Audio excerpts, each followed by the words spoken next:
Salut les renards, c'est Foxpy, on se retrouve aujourd'hui pour le 32e épisode des puzzles classiques moyens de code in-game. On va s'attaquer à Sudoku Solver, donc un épisode consacré à la résolution du Sudoku, si jamais je le retrouve. Ah voilà, il est ici, hop, résoudre, on y est. L'énoncé est assez parlant, on va nous donner une grille de Sudoku et il faudra tout simplement la résoudre. Alors pour ceux d'entre vous qui ne savent pas c'est quoi une grille de Sudoku, c'est une grille donc, qui est de taille 9 par 9, et dans cette grille, on va mettre des chiffres allant de 1 à 9 inclus. Chaque ligne, chaque colonne et chaque sous-grille de 3 par 3 doit avoir des chiffres différents. Si sur une ligne vous avez 2 fois le même chiffre, alors la grille est mal résolue. Si sur une colonne vous avez 2 fois le même chiffre, la grille est mal résolue. Et sur une sous-grille de 3 par 3, vous avez 2 fois le même chiffre, alors la grille est mal résolue. Et enfin, ici, en entrée, on va nous donner toutes les lignes une par une dans une boucle ici, for i in range 9, vous voyez, on a la ligne qui est donnée par l'input, et toutes les cases qui ne sont pas résolues seront représentées par un 0. Sachant cela, on va pouvoir directement aller dans le code. Juste, ce que je peux dire avant, c'est qu'on va faire deux méthodes.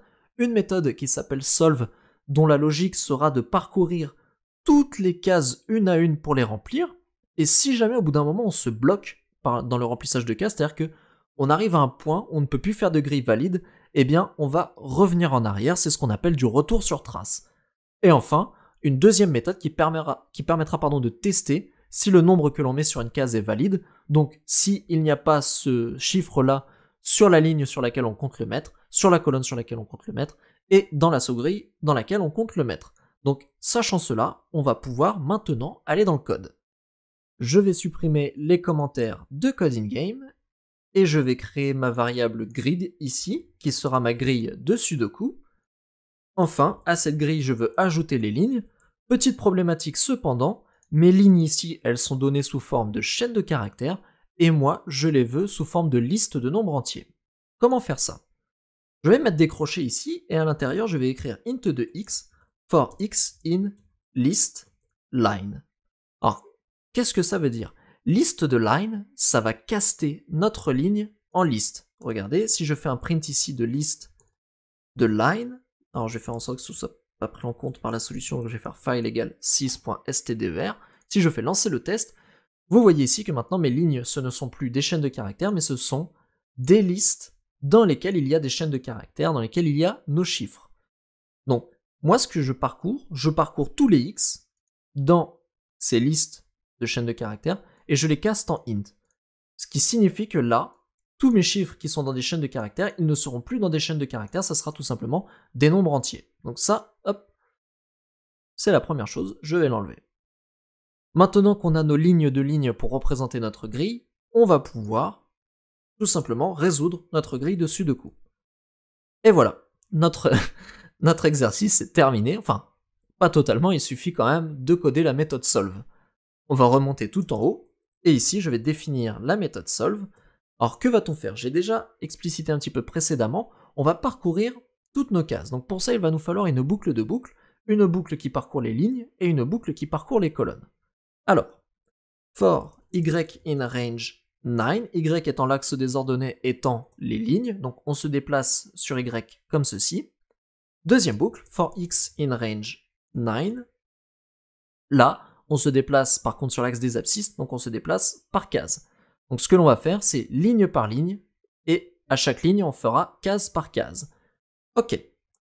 Si grid de y x est égal à 0, donc si l'élément à la ligne y et à la colonne x est égal à 0, cela signifie que c'est un élément que l'on doit remplir nous-mêmes, donc on va rentrer dans cette condition.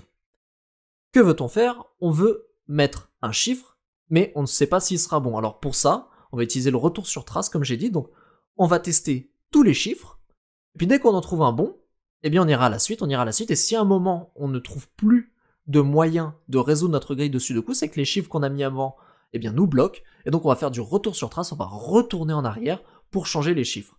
Ici, on va donc tester tous les chiffres allant de 1 à 9. Donc for n in range 1, 10. Rappelez-vous, le 10 est exclu, donc ça s'arrêtera à 9.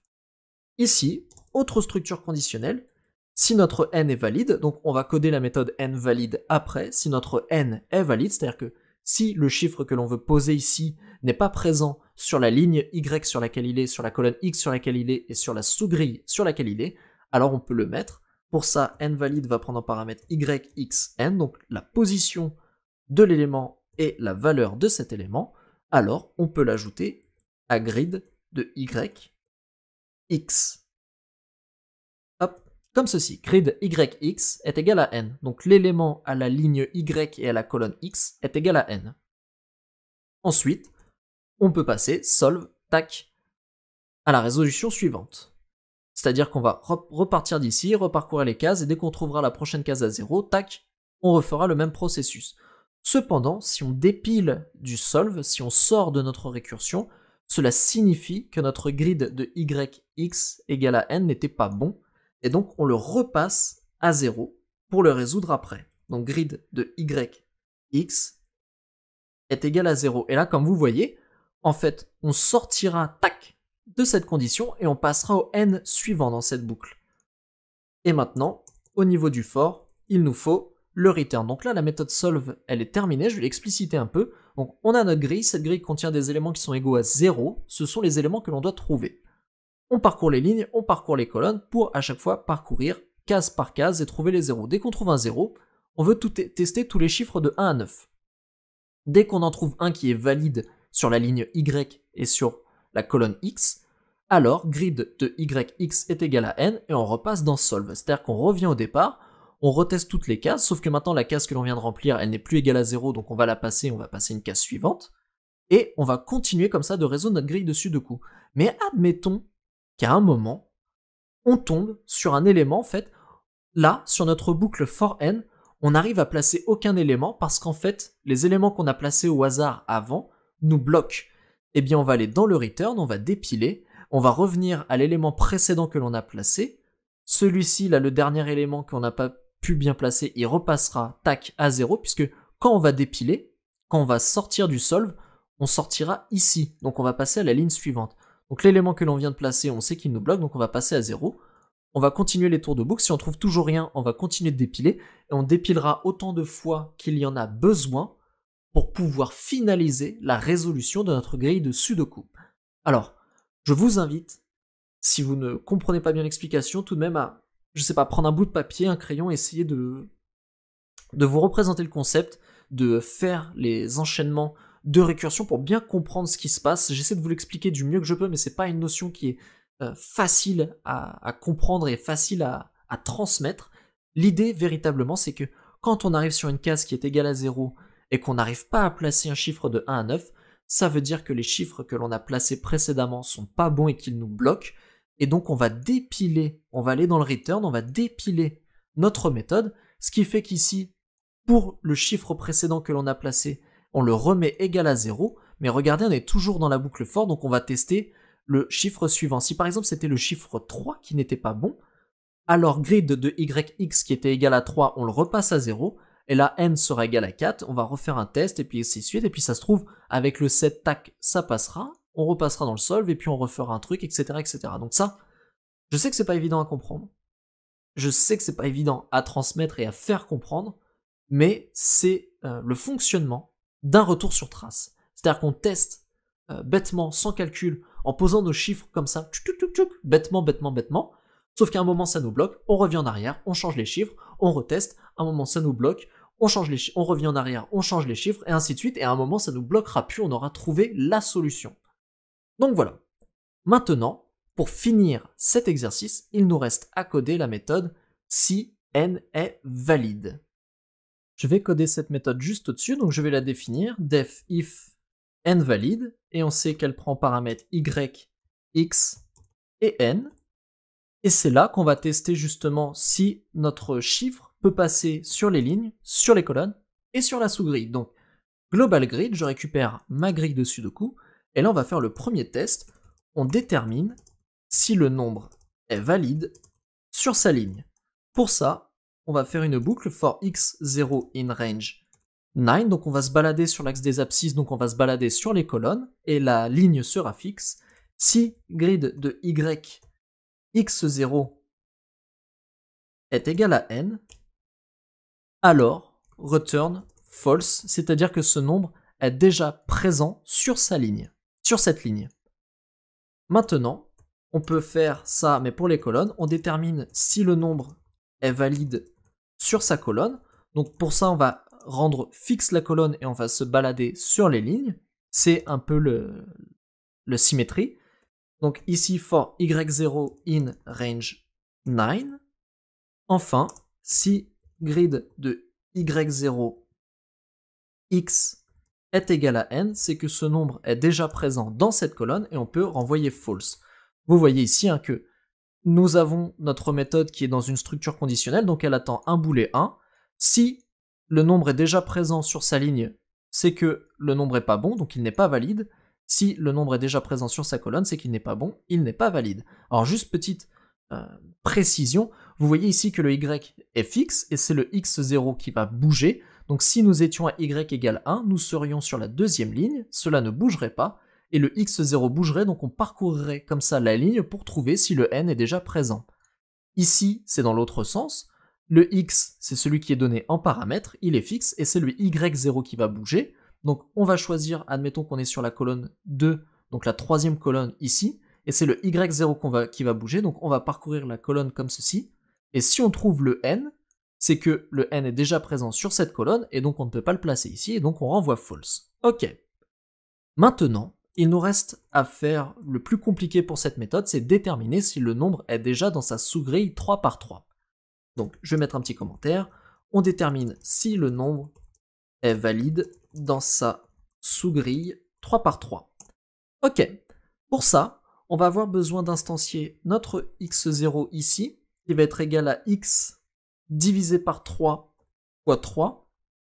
Petite indication, mais le double slash ici, ou anti-slash, je confonds toujours, la division ici, quand il y a deux fois l'opérateur côte à côte, ça renvoie un entier.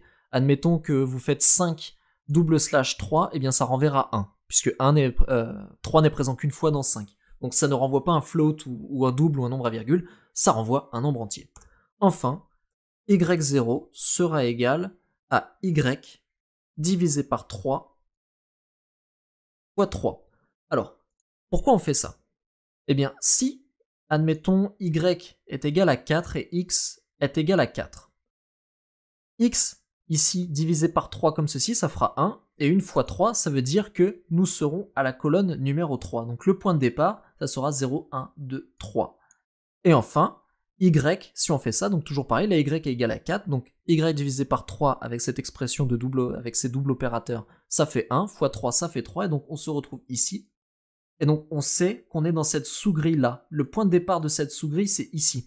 x0 et y0 nous permettent de déterminer le point de départ des sous-grilles, donc si on est là, si on est là, ou si on est là. Mais également si on est là, il y a 9 points de départ en fait. Hop, un peu de mal, si on est là, ou si on est là, ou si on est là, ou si on est là, ou si on est là. Je prends un autre exemple, mais si y et x valent 0, alors ça fera 0 divisé par 3, ça fera 0, fois 3, ça fera 0, et donc x et y, x0 vaudra 0, y0 vaudra 0, et on saura ici, on saura qu'on est dans la première sous-grille. Donc une fois qu'on a trouvé le point de départ des sous-grilles, il faut parcourir les lignes et les cases. Donc là, on va faire une double boucle imbriquée. For i in range 0, 3, i, ce sont les lignes. For i in range 0, 3. Donc là, c'est un petit peu comme la grille de Sudoku ici où on a fait for y in range 9 et for x in range 9, sauf que là, on parcourt des sous-grilles de 3 par 3 et non une grille de 9 par 9. Et là, si on trouve grid de y0 plus i et de x0 plus j qui est égal à n, alors c'est que n est déjà présent dans la sous-grille et on renvoie false. Si après tous ces tests on n'a rien trouvé, on renvoie true. Alors je vais expliciter ici aussi, donc une fois qu'on a un point de départ, un des points de départ ici, vous pouvez tester, prenez n'importe quel x, n'importe quel y, je vous invite à faire ça, à faire ces calculs, vous allez voir que vous allez démarrer sur un des points de départ des sous-grilles, ok? Une fois que vous avez fait ça, donc vous parcourez les lignes, vous parcourez les colonnes, et si vous trouvez y0 plus i, eh bien i, c'est le parcours à partir du point de départ, donc vous faites point de départ plus i. Si vous êtes en 0, comme ceci, et que i démarre en 0, eh bien vous allez rester ici, puis quand i vaudra 1, eh bien ça fera 0 plus 1, vous allez être ici, puis quand i vaudra 2, ça fera 0 plus 2, vous serez ici. Si i valait 1, vous seriez ici. Donc quand i vaudrait, si y0 pardon, valait 1, vous serez ici. Si i vaut 0, bien, vous resterez ici. Une fois que i vaudrait 1, vous serez ici. Une fois que i vaudra 2, vous serez ici. Ça marche exactement pareil sur les colonnes. Pour ça, on utilise x0 plus j. Donc là, c'est quelque chose qui est assez... c'est pas forcément facile de définir ça à l'oral. Je vous invite à prendre en fait n'importe quelle valeur de x et de y et de regarder comment ça fonctionne. Vous allez voir que x0, y0, vous trouverez toujours le point de départ d'une sous-grille de Sudoku. Et ensuite, les doubles boucles ici permettent de parcourir tous les éléments de cette sous-grille. Donc là, comme ça, effectivement, c'est pas facile à expliquer, donc essayez-le, testez-le si vous ne comprenez pas bien. De toute façon, on ne comprend jamais mieux que quand on le fait par soi-même. Donc je vous invite véritablement à le faire. Alors là, on pourrait se dire que l'exercice est résolu, cependant il reste une petite chose à faire, on n'affiche jamais notre grille finale. Donc il nous faut afficher cette grille résolue, et pour ça, on va retourner dans le solve, et une fois qu'on a parcouru tout ceci, on va afficher notre grille, et pour ça on va parcourir tous les éléments, donc on va parcourir les lignes avec i, on va parcourir les colonnes avec j, et enfin, on va pouvoir faire notre print, donc print de grid i, j, et là, attention, je vais mettre ce paramètre ici dans le print, ça veut dire que on ne va pas faire de retour à la ligne. Donc tous les éléments d'une ligne vont s'afficher les uns à côté des autres, et une fois qu'on a terminé notre ligne, tac, on peut faire le print ici. Dernière petite chose, et ça c'est une question que je peux poser à la communauté, en fait ce code là, et il ne va pas marcher pour tous les tests. Cependant, il marche si je fais ici un exit 0. Je ne sais pas pourquoi, je ne comprends pas pourquoi, c'est quelque chose que j'ai dû débugger. Donc si quelqu'un a la solution, je serais ravi qu'il me dise pourquoi ça fonctionne avec le exit 0 et pourquoi ça ne fonctionne pas sans. Mais en tout cas voilà, c'est la solution que j'ai trouvée pour pouvoir arriver à la résolution finale de cet exercice, sinon l'algorithme était trop long. Donc, récapitulatif, on récupère notre grille, on cherche à remplacer tous les zéros par une valeur. Cette valeur, à chaque fois, on la teste pour voir si elle peut s'insérer dans sa ligne, dans sa colonne et dans sa sous-grille. Et une fois qu'on a tout résolu, on va sortir des deux boucles ici et on va faire une double boucle ici pour afficher le résultat. Et le résultat qui est attendu, c'est la grille qui est complétée. Maintenant que c'est fait, on va pouvoir tout simplement lancer les tests pour voir si cela fonctionne. Alors c'est parti. Donc name invalid is not defined. Ah oui, oh, j'ai mis le if. Oh là là. Ça c'est les erreurs d'inattention bêtes. Alors name j is not defined. Et oui, hop, là j'ai pas mis le j. Ensuite, ah voilà, deux erreurs d'inattention. Bon. Hop, je vais soumettre le code. Et là voilà, c'est un 100%, l'exercice est résolu. Alors juste pour la petite démonstration, donc ici je vais revenir là et je vais enlever le exit 0. Et là on va tester. Tac, ça a du mal, ça a du mal, ça a du mal. Et voilà, ça ne passe pas parce que mon algorithme est trop long. Donc voilà, si vraiment quelqu'un sait pourquoi avec le exit 0 là ça passe et autrement ça ne passe pas, alors que pourtant on est en dehors des boucles et tout, je suis preneur, je suis tout à fait preneur de l'explication. Je vais soumettre, mais je ne comprends pas. Je ne suis pas un robot, je te l'assure. On va soumettre, et voilà. Donc c'était Sudoku Solver. Voici une petite vidéo d'illustration du retour sur trace. Donc cette vidéo a été réalisée grâce à Manim, qui est je sais pas si c'est un framework ou en tout cas un utilitaire qui permet de faire des animations mathématiques grâce à Python. Et vous voyez ici le fonctionnement du retour sur trace, c'est-à-dire qu'on avance, on met les chiffres hop comme on peut. Là vous voyez le 2 ça passait pas, hop, là il s'est bloqué, il réavance, là il s'est bloqué, donc et il reteste comme ça. Et il va avancer au fur et à mesure. Dès que ça le bloque trop, il revient à chaque fois jusqu'où il peut. Donc vous voyez, il repart même très loin au début. Et ensuite, hop, ça repart. Tac, tac, tac. Bon, je vais pas mettre toute la vidéo, parce que vous voyez que déjà, en fait, il a du mal à décoller du départ. Mais c'est le fonctionnement du retour sur trace et il teste des choses. À un moment, ces choses-là le bloquent, puisque il n'arrive pas à placer un nouveau chiffre qui n'est pas déjà présent soit dans sa ligne, soit dans sa colonne, soit dans sa sous-grille, et donc il est obligé de repartir en arrière. Donc voilà.